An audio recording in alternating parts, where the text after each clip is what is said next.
క్రమశిక్షణతో కూర్చోవాలి. HM madam గారు పాఠశాలలో అడుగుపెట్టినటువంటి ఆ సమయభావన ఏంటో తెలియదు, కానీ మొట్టమొదట తాను ఈ పాఠశాలను చూసి ఇక్కడే చదువుకున్నారు. తను చాలా బాధపడింది, ఏదో రకంగా ఏదో చేయాలని.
ज्येष्ठराजं ब्रह्मणान् ब्रह्मणस्पदः आनशृण्वन्नोति विसीदसादनं सर्वमङ्गलमाङ्गल्ये शिवे सर्वार्थसाधके शरण्ये त्र्यम्बके गौरी आपदामपहर्तारं दातारं जय श्रीराम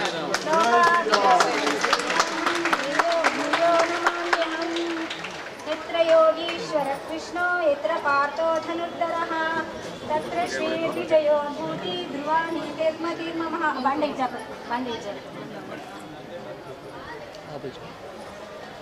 या फलनीर्या फलापुष्पा याश्च पुष्पिणी सर्वोत्तमं తీసుకోండి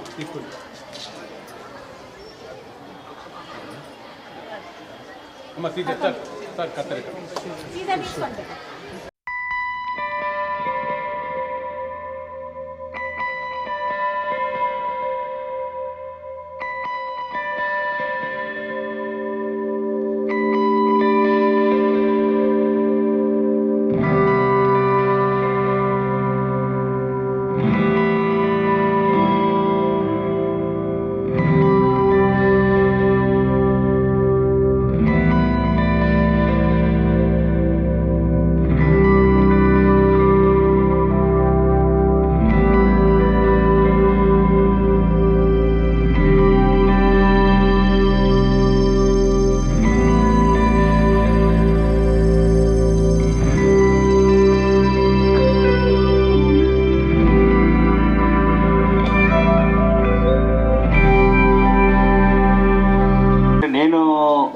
ఎందుకు వచ్చాను స్కూల్స్ కంటే ఆడపిల్లలు ముఖ్యంగా నగరం నడిబొడ్డునుంది,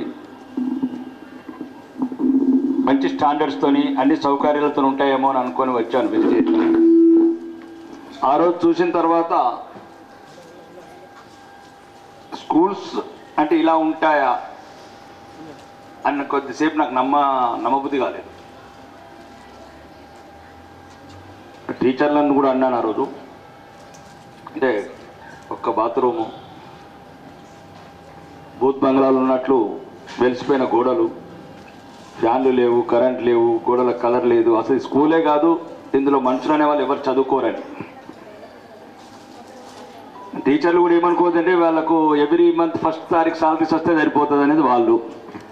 తల్లిదండ్రులేమో కానీ గవర్నమెంట్ స్కూల్ వేసేసామని తల్లిదండ్రులు, గవర్నమెంట్ ఏమో వీళ్ళకు ఎలక్షన్లు వచ్చినప్పుడు ఓట్లు వేస్తే చాలని వాళ్లకు, ఎవరికి వాడు వదిలేసిన వ్యవస్థ ఇది విద్యా వ్యవస్థ. అయితే ఇప్పుడు మేడం అన్నది ఏంటంటే 5D అంటే నిలువెత్తు బంగారం అని చెప్పింది. నేను ఒక్కటమ్మా, నా జీవితం అంతా నిలువెత్తు కన్నీళ్ళు కష్టాలే. ఆ కన్నీళ్ళకి వచ్చిందే ఈ స్పందన. నేను వెళ్ళిన తర్వాత గ్లోబల్ తెలంగాణ అసోసియేషన్ మీటింగ్లో 155 దేశాల ప్రతినిధులు ఉన్నప్పుడు చెప్పాను, నాకు కూడా అసలు నమ్మాలనిపిస్తుంది. నాకు వారం రోజులు ఇది కంటిన్యూ అవుతూ వచ్చిందంటే ఒక్క బాత్రూమ్ ఎలా 700 మంది, ఒక్క బాత్రూమ్ ఎలా. అసలు నా మైండ్ రాత్రి పడుకుంటే అదే, ఉదయం అదే, ఎక్కడికి వెళ్ళినా నేను అడగడం అలా.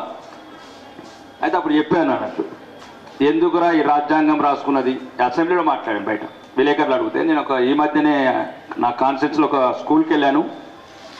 ఎందుకురా ఈ రాజ్యాంగం ఎవరి గురించి రాసుకున్నారు, ఎవరి ముఖ్యమంత్రులు, ఎవరు మంత్రులు, ఎవరు ఎమ్మెల్యేలు, అసలు ఎందుకు ఈ 75 సంవత్సరాల స్వాతంత్రం ఎవరి గురించి వచ్చింది అనేది నాకు ఆలోచన చాలా రోజులు ఉండలేదు. ఇప్పటికి కూడా చెప్తున్నా, ఈ వేదికగా రాజకీయ నాయకులకు, అధికారులందరికీ, పిల్లలది ఏం తప్పు కాదు, టీచర్లది ఏం తప్పు కాదు. మొదట దోషులం రాజకీయ నాయకులం, రెండో దోషులు అధికారులు. డబ్బులు లేక కాదు, సుమారు 3,500 కోట్లు మన ఊరు మన బడి మీద ఖర్చు పెట్టారు. కొడుకులు ఒక్కొక్కడు దోచుకున్నట్లే మొత్తం. ఈ స్కూల్ చూసిన తర్వాత 174 స్కూళ్ళకి వెళ్ళి కంప్లీట్స్ వచ్చినాయి నాకు. 174 స్కూళ్ళు, తల్లివేద కావచ్చు, మోడల్ స్కూల్ కావచ్చు. అక్కడ 400 అమ్మాయిలు 8 రోజుల నుంచి స్నానాలు చేయట్లేదు. ఎవరిని ఏమనాలో అర్థం కాదు, ఎవరిని తిట్టాలో అర్థం కాదు, లేకపోతే వాళ్ళకి బదులు లేనేడు వాళ్ళు అర్థం కాదు. ఎవడు పట్టించుకొని సమాజం అయిపోయింది, ఎవడు పట్టించుకొని ఎడ్డి బిడ్డలు అయిపోయినరు, ఎట్లా ఈ సమాజం అని. అయితే నేనెందుకు ఇది మోడల్గా తీసుకున్నానంటే, ఒక ఎమ్మెల్యే అంటే, నేను రాలేదు, ఒక్కసారి వచ్చాను మధ్యన, ఒక్కసారి వచ్చాను, ఒక 5 నిమిషాలు వచ్చాను. అంటే ఒక్క ఫోన్ల ద్వారా కూడా ఇంత మంచి ఒక బృందావనం లాంటి స్కూల్ తయారు చేయొచ్చు. ఇట్లాంటి బిడ్డలు, ఆర్థికంగా వెనుకబాటు ఉన్న కుటుంబాలకి వచ్చిన బిడ్డలు రేపు డాక్టర్లు కావచ్చు, ఇంజనీర్లు కావచ్చు, కలెక్టర్లు కావచ్చు, మాలాగా ఎమ్మెల్యేలు కావచ్చు, మంత్రులు కావచ్చు. సింపుల్. ఇప్పుడు చూడండి స్కూల్ ఎలా ఉంది. కలెక్టర్ గారికి చెప్పగానే ఇట్లుంది ఆయన చూశాడు. మరి నేను మాట్లాడే మాటలు ఆయనకు నిజాయితీ అనిపించిందా, ఏమనిపించింది అంటే, 4 స్కూళ్ళకు శాంక్షన్ చేశాడు 2 కోట్ల రూపాయలు కలెక్టర్. ఎందుకు ఇంతవరకు రాలేదంటే, ప్రతినిధులు, ఆఫీసర్లు ఒకటి 30%, ఒకటి 30%.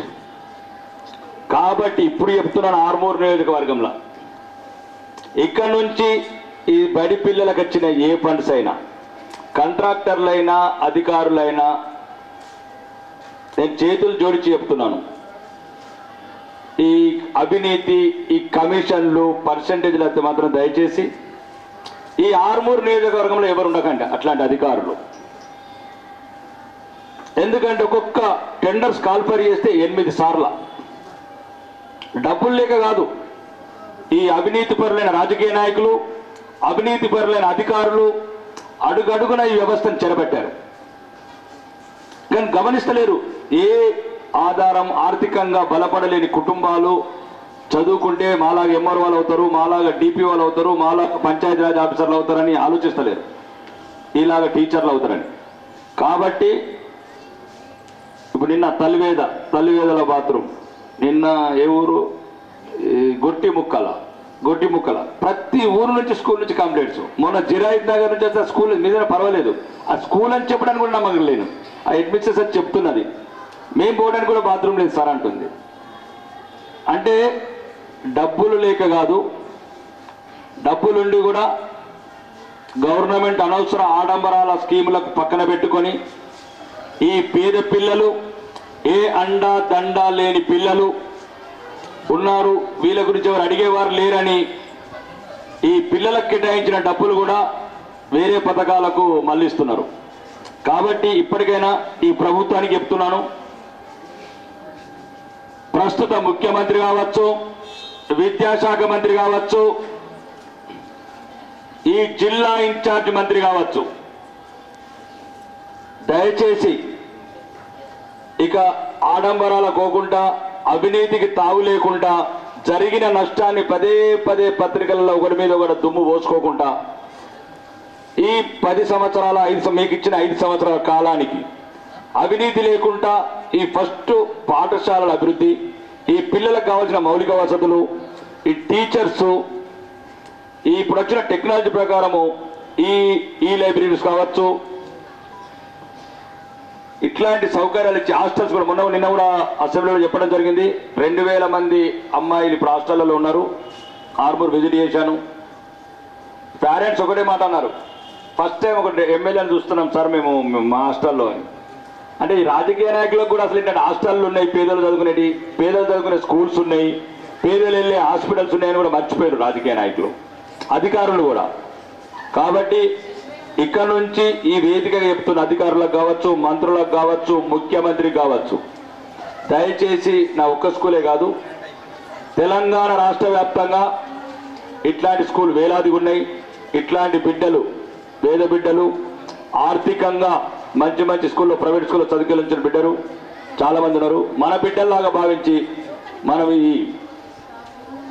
ఈ స్కూల్స్కి సంబంధించి అన్ని రకాలుగా నిధులు యుద్ధ ప్రతిపాదన శాంక్షన్ చేసి, ఒకవేళ దాంట్లో అవినీతి చేస్తే కఠినంగా చర్యలు తీసుకుని చట్టాలను మారిస్తేనే తప్ప ఈ విద్యా వ్యవస్థ బాగుపడదు. టీచర్స్ కూడా చెప్తున్నాను, దయచేసి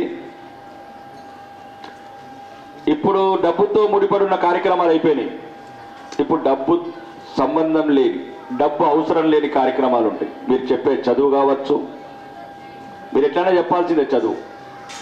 ఆ పిల్లల్ని మీ పిల్లలుగా భావించి, వాళ్ళని చూస్తేనే కలెక్టర్ లాగా ఊహించి, సమాజానికి భవిష్యత్తులో మంచి పౌరులను అందించే పౌరులుగా భావించి, మీకున్న మేధస్సునంతా, మీకున్న శక్తినంతా ఆ పిల్లలకు బోధించి, రెండోది బాత్రూములు కడతాం కనుక క్లీన్ చేయరమ్మా కాంట్రాక్టర్లు, అది నేర్పండి. చెట్లు కావచ్చు, చెత్త కావచ్చు, ఇవి డబ్బుతో ముడిపడి లేవు, ఇవి టీచర్లుగా మీ పైన ఉంది. తల్లిదండ్రులు కూడా, భాస్కర్ లాంటి తల్లిదండ్రులు కూడా దయచేసి పిల్లల్ని ఏదో స్కూల్ వేసాము అనే కాకుండా వీక్లీ వన్స్ రావటము, హెడ్ మాస్టర్తోని లేకపోతే టీచర్లతోని, ఏంటి మా పిల్లలు ఎలా చదువుకుంటున్నారు, ఏం సమస్యలు ఉన్నాయి, వాడెవడో అక్కడ వచ్చి యూరినల్గా వాడుకుంటే మీరందరూ ఎందుకుంటున్నారు? తల్లిదండ్రులు ఎవడాడు, వాడికి ఏం సంబంధం? ఇక్కడికి వచ్చి ఆడపిల్లలు లోపలికి వస్తుంటే యూరినల్స్ ఎందుకు పోతాడు? వాడు ఈ సమాజంలో మంచి కాదా? వాడు మానవ జన్మ ఎత్తలేదా? వాడు అడగాలేవాడు, ఎమ్మెల్యేని అడగాల. దాన్ని కూడా టీచర్లు రాపసోమా? వాడు కార్ పార్కింగ్ పెట్టుకోమని, కొనుక్కోమను. లేకపోతే ఆ కారుకు ఒక 5,000 రూపాయలు మనం 20 కార్లు 2 లక్షల రూపాయలు ఇక్కడ సెక్యూరిటీ, సాలరీస్ అన్ని పే చేసుకుందాం.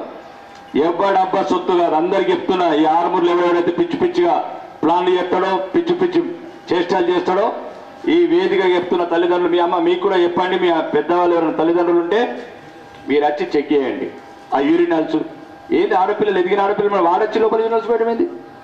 వాడి కూతురున్న దగ్గర పోసుకోమను, చెప్పండి వాడికి ఎవరికన్నా.